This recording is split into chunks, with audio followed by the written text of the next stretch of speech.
we're getting to the level where we're going to have a struggling financial lower class, for want of a better term, and the elite, and no one in the middle. And that's why you've got to escape what I call the Babylonian system. The system is designed to keep you down there, just over broke. So you don't disrupt the system. You're comfortable enough, but breaking through that to greater wealth is harder for them, because they don't want you to break the system. Just make enough where you're just doing.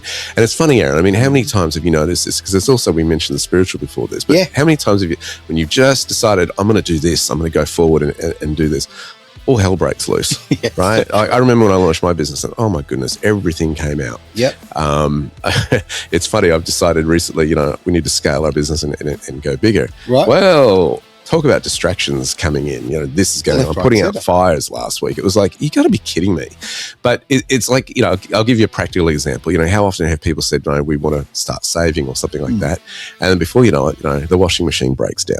Or the car needs a repair, or something comes up to take that wealth. The universe steps in to say, hang on, not on my watch. An electrical bill that's bigger than they anticipated.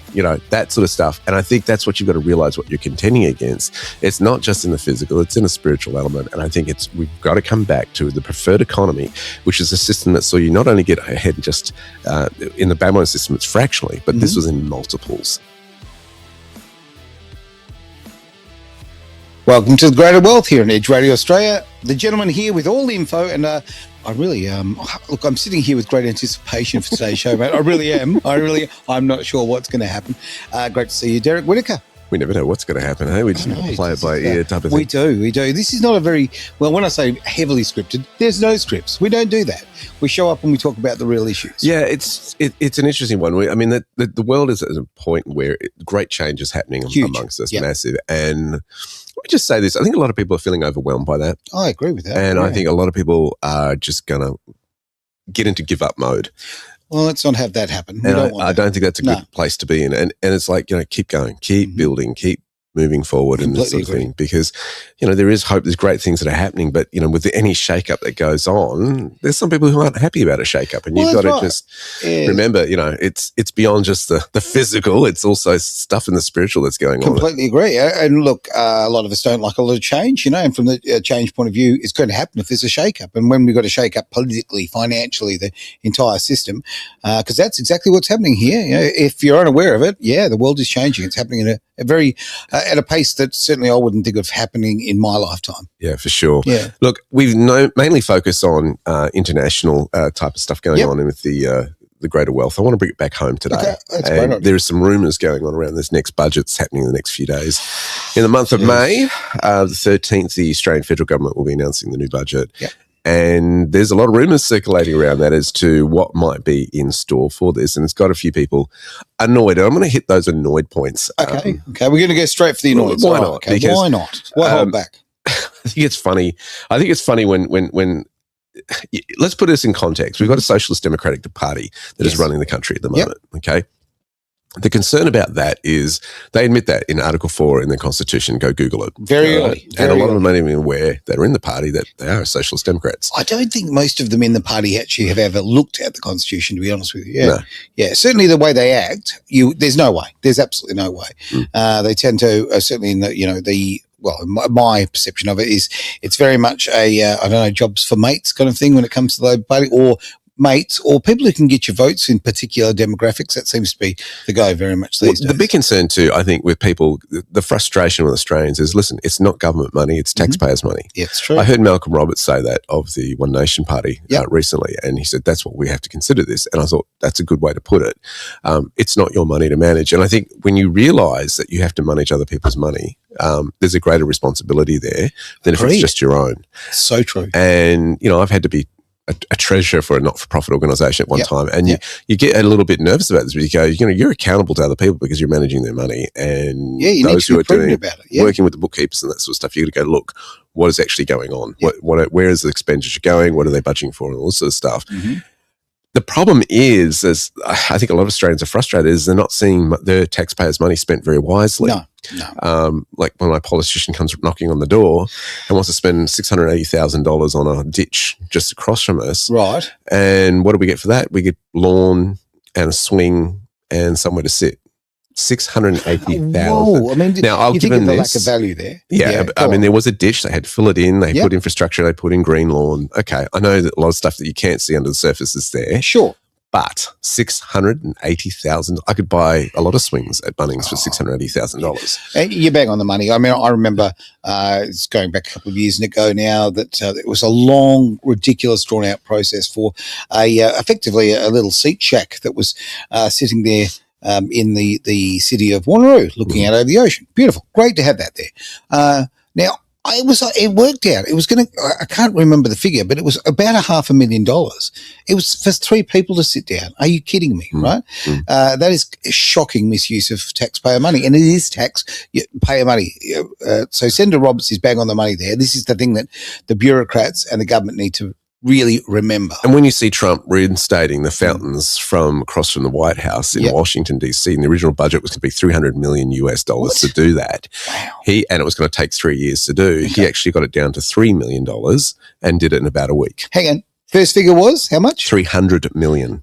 Unbelievable. It hadn't been running for decades. Yeah. So you've got a businessman in the play who goes, that's ridiculous. That budget's way over the mark. And it is. And you can see this is the concern that I have when you've got people who've never run their own business running the government's business. Okay, in very simple terms, I mean, you look at Albanese. Albanese has never had a real job. He has been in the system for his entire life.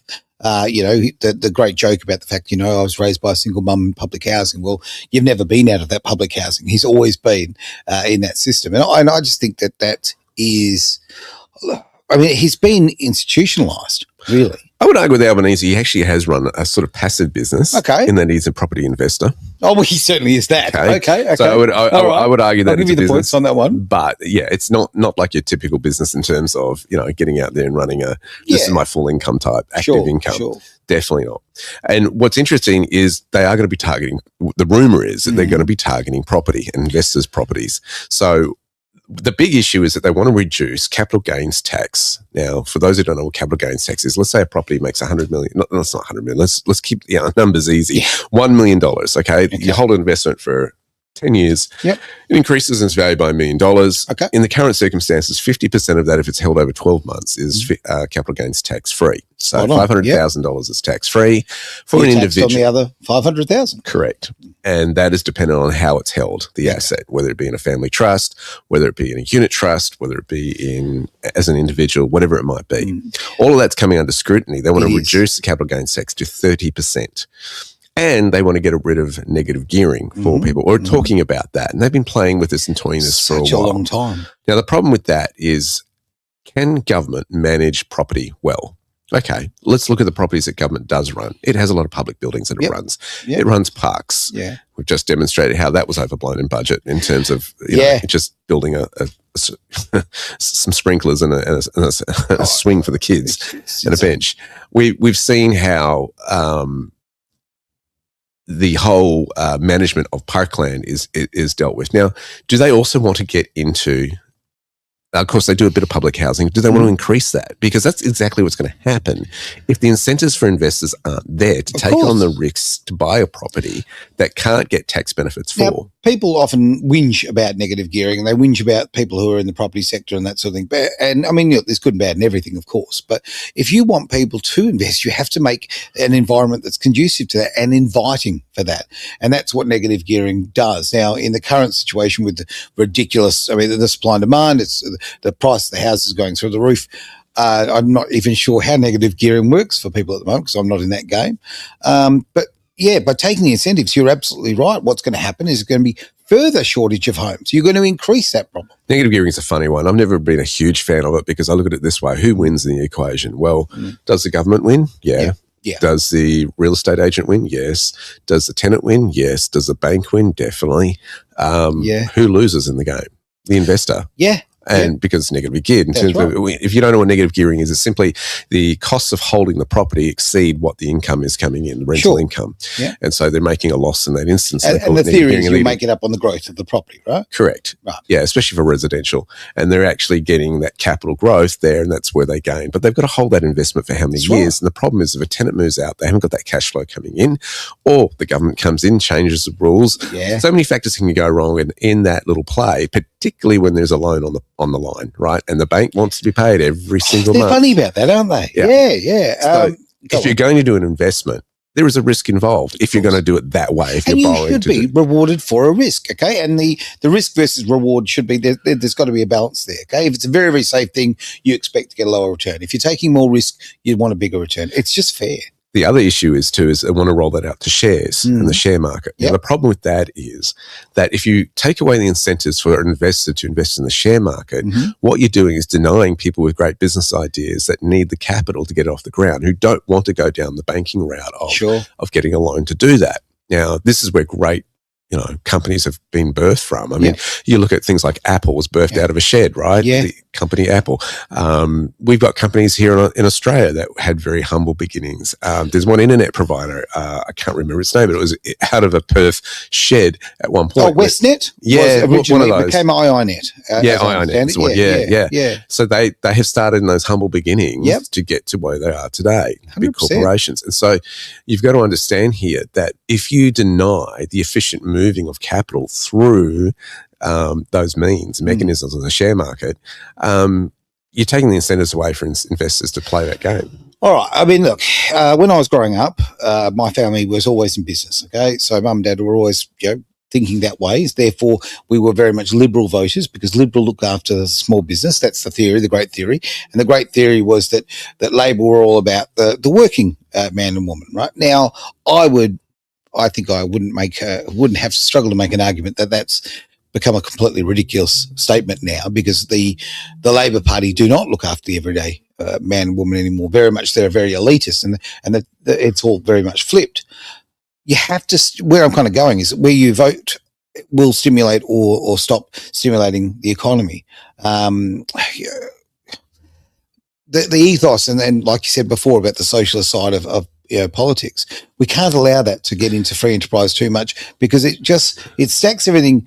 It ruins the balance, and therefore you don't get the supply, you don't get the demand, or you get the situation now where everything's gone through the roof. Look, I'll explain that badly, but there's some parties that prefer business over others. Okay, that's a given. But I think what highlighting is the whole taxation system is broken. Yeah.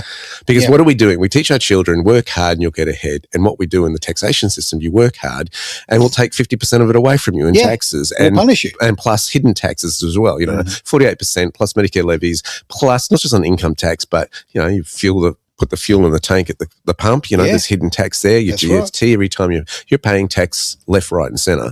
And I think that's what is not highlighted, it's hidden. And what frustrates me is the left-wing media who just talk about, these kind of entities are bad and, everybody's got to have a fair share of the pay of tax. And you're going, what is fair when you work hard or you take the risk as a business owner? Yep. What is fair as an investor when you take on those risks and they want to take so much away from you?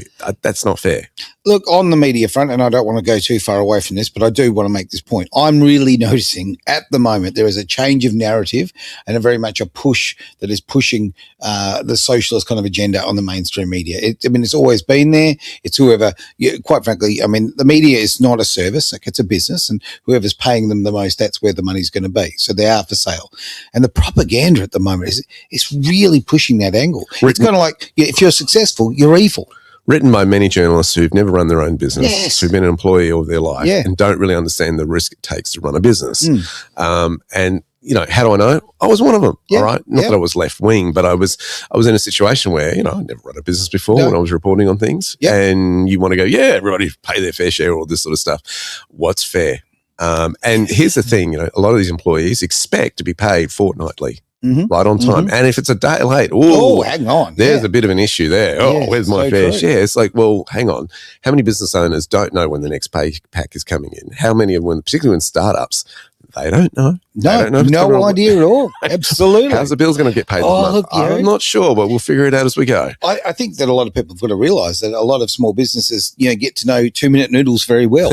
There is no cash flow so often, and you've got to, and especially if you've got employees, you've got to consider them first. Yep. You pay them, and you certainly pay yourself last. So, you need to pay your bills. You need to make those things happen. And again, there needs to be a reward for your effort and your risk. I heard of one employer who basically said, well, the employees one week came to him and said, look, we're a bit unsure, we don't even have to make payroll. And he said, well, I know I'm getting paid. I don't know about you guys. And they said, what do you mean? Well, you know, I'm going to get paid, but whether you guys do, well, that's optional. Well, so what happened was those employees went out and made sure that those who owed them money in the company brought that money in. They went out there and they made sure that they were making the sales and stuff like this. There's some incentive right there. I kind of like that attitude. It's like, you know. Yeah, I wondered where that was going to roll. Now I see. Okay. You're underperforming. Get with it. Yeah, absolutely. Because there is that, and again, it's the government versus private enterprise kind of thing. If you've got utter comfort that you're going to be paid no matter what, then do you really keep your foot on the throttle? I don't know. You know, whereas as an employer, or whether you're self-employed, if you do, you have to keep that foot flat. You've got to keep things going. And as an employee, I think that also it's a great thing to be incentivized to try and build that business and be part of that. Yeah, because it's job security apart from anything else. And I think, you know, when you've got over 50% of the people who are employed in New South Wales, or Sydney, I should say, in Sydney, are in the public service. Hang on, over 50%? Yeah. No way. So this shows it highlights a huge thing. It's kind of like, I think a lot of Australians are waking up and realising, look, the government is pushing us to pay more tax, or wants us to pay more tax. The spending that went on during the 19 years was nuts. It blew the budgets out crazy, right, over flu. And then you've got this situation where, you know, you got to pay your fair share is being put on. It's like we already are and more. And then you've got the cost of living going up. Then you've got the incompetence of not having enough oil supply, and you're seeing oils go up, and, you know, the pressure, you know, you shouldn't be burning. No, I'm sorry. I'm going to stop you there, mate. Look, Mr. Bowen tells me that we can run everything on rainbows and sunshine. Okay. It's a wonderful world, right? It works really well. Hasn't this shown up the absolute insanity? This net zero rubbish. It has. Oh, yeah, it really has. But you're quite right. Exactly that. You know, when you've got your government having to go out there and just grovel to try and get something to keep the economy going, because we need the fuel. It's just. And then you see the Prime Minister come out on social media saying, when we get rid of subscriptions. I don't know if you saw that one. And it was like, missed that. Yeah, everybody's commenting like, what about going and fixing oil prices or something like this? Yeah, subscriptions. Yeah. Can you explain to me what? Oh, you're basically saying we know how hard it is to get our subscriptions and those annoying subscriptions. Is that right? We're going to make subscriptions illegal. You've got to be kidding me. That was all over Facebook. Right, I've missed it somehow. Lucky me. You really missed it. Yeah, but you're going, please, can we go back to oil? You know, and oil prices and cost of living is going up. You're getting out of touch. Well, you're moving the shelves, right? You're just trying to basically just keep us occupied on other things and be concerned about other things that aren't the big issue. The big issue right now is, you know what? Without affordable energy, the price of everything goes up. With price going up, we are all struggling. We have got to try and make, like, effectively less money go further, and it's such a fundamentally important thing. When government are trying to distract you away from that, I get very, very concerned. The big concern too is they want to fiddle with family trusts. Yeah. And this is where most people run businesses through those entities, They right? do. And you do that, you're going to start pushing the wealthy offshore once again. They'll just go, fine, forget it. And not necessarily the wealthy as well. I was watching a video recently of a family who ran a business, and they didn't consider themselves millionaires by any stretch of the imagination, but they had left the country to a better, fairer tax system because it was just too hard to get ahead in Australia. Interesting you say that. A prominent person who was in the media here in Western Australia, he and I were having a conversation yesterday. He's retired, and having a conversation about just this yesterday. He is going, I've had enough. You know, I worked hard, really, really hard. I put things away, put the money away. I've invested in an intelligent way because I wanted to have a comfortable retirement. And now he's looking at another country. Yeah. Somebody who's very parochial, loves this state, loves this country, is looking elsewhere. And it's crazy because those skills leave the country. Yeah. Those employment opportunities for other families leave the country. When's it going to stop? And I think Australians are starting, hopefully, to start waking up to this and going, this madness has got to stop. This is crazy what's going on. It's going to be interesting what comes out. I am wondering, the silver lining in all of this, I am wondering a couple of things. I am wondering if they're over-announcing these rumours and leaking these rumours out because then they want to pass legislation. Well, if we do this on its cold front face value, we're going to get kickback. Sure. But if we make the rumours sound greater than they are, then it doesn't sound so bad when we try to get what we want out through legislation. You wonder if that's the play here. I think you're pretty damn right there. I think that's exactly what the play is. And I think that when you've also got, as I say, a very compliant media who's softening up, it is to stop that great revolt when that budget's returned. The things that I'm hearing when you're talking about the family trust, okay, when you're talking about all the different mechanisms, the negative gearing, all of those, the investment strategies, this is what I see. I see the government are coming for your super, they are coming for your kids' inheritance. That's what's happening. And you can flower it up, you can colour it any way you like. They are stealing your children's future. You've already got children who will never own a home unless there's a great transfer of wealth. And the only way that can happen, of course, is by them inheriting it. And if the government is currently structuring things to stop that from happening, it buries the future of this country for your kids and your grandkids, in my eyes. Yeah, it's if you're trying to even the playing field, it doesn't work. I mean, I remember there were times where I had to do group exercises at university level, right? And you have some people in the group who are really motivated and doing the hard work in yards and want to really excel in this area because they want a career in it later on. And there are those who are doing it as a casual topic and are coasting in it and don't want to put in the effort. That's right. And they're running on the coattails of those who are putting the hard work. And I think this is the problem, when everybody says, the Prime Minister has been quoted as saying, what is it? I want Australia to be a land of opportunity for the future. And the truth is that young people feel like they're not getting a fair crack at the moment. Not sure if he's talking about a plumber's crack there, or what a fair crack actually is. But, this mentality of entitlement is the problem.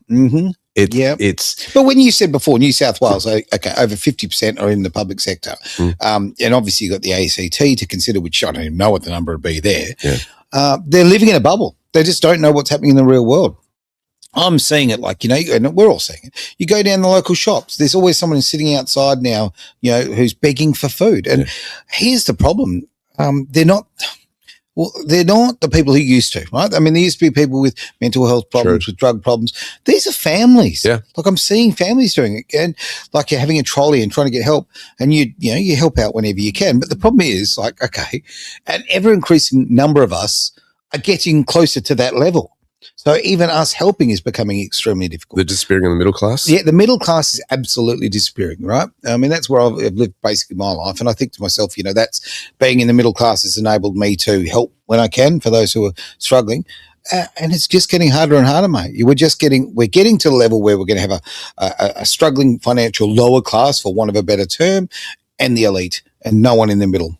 And that's why you've got to escape what I call the Babylonian system. The system is designed to keep you down there just over broke. So you don't disrupt the system. You're comfortable enough, but breaking through that to greater wealth is harder for them because they don't want you to break the system. Just make enough where you're just doing.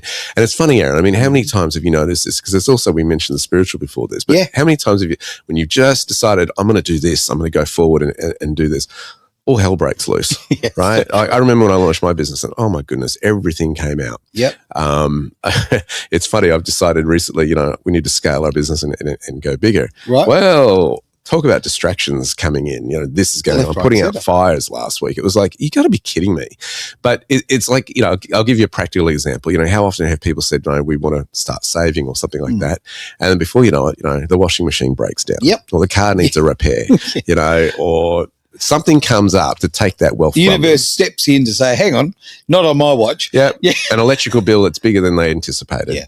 That sort of stuff. And I think that's what you've got to realize what you're contending against. It's not just in the physical, it's in a spiritual element. And I think we've got to come back to the preferred economy, which is a system that saw you not only get ahead just in the Babylon system, it's fractionally, but this was in multiples.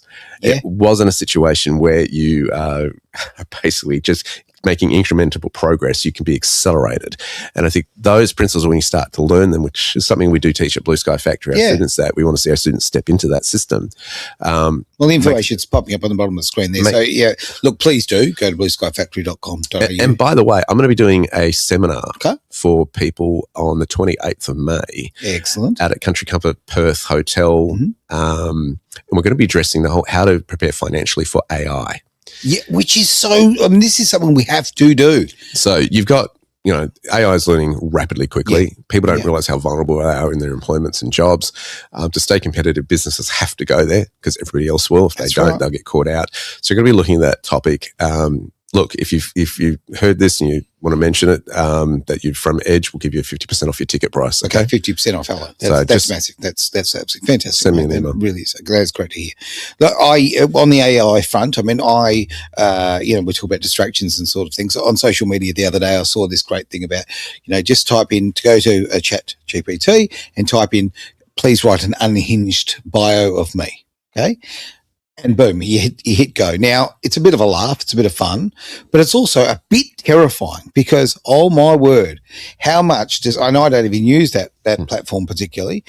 It knows so much about me, it is terrifying. Yeah. Absolutely.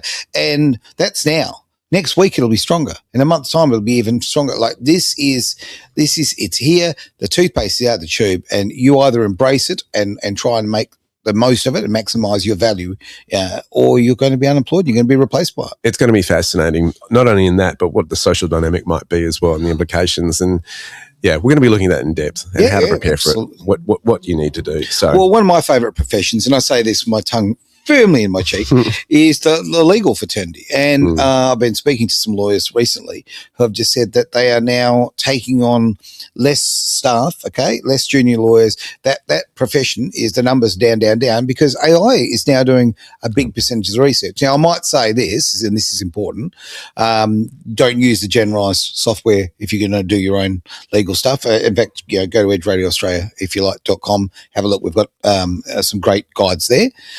But AI has stepped right into that. So people, so many jobs are going to disappear. It's crazy. A whole Pandora box. I've even heard of situations where people are using AI to cast lawsuits on bigger companies, and just try to tie it up. It's just nuts. So it doesn't surprise me at all. Yeah. All right, mate. So what do we do? Well, I think what we got to do is, one, become educationally aware of what's going on. Two, decide whether you're going to play the game or whether you're going to step out of the game and do it differently. Okay. Because the game's not working. The game is not working. We can all see that. We can all see that the financial system is failing. For those who sort of have been really following, and you look at what's happened over the last few years with the BRICS nations, you look at obviously the petrodollar, you look at all the politics of it, you see what's happening in the world right now and realise it's all about money, okay? Money and power, the great balance of things. And if you can escape from that, maximize it for you and the people you love.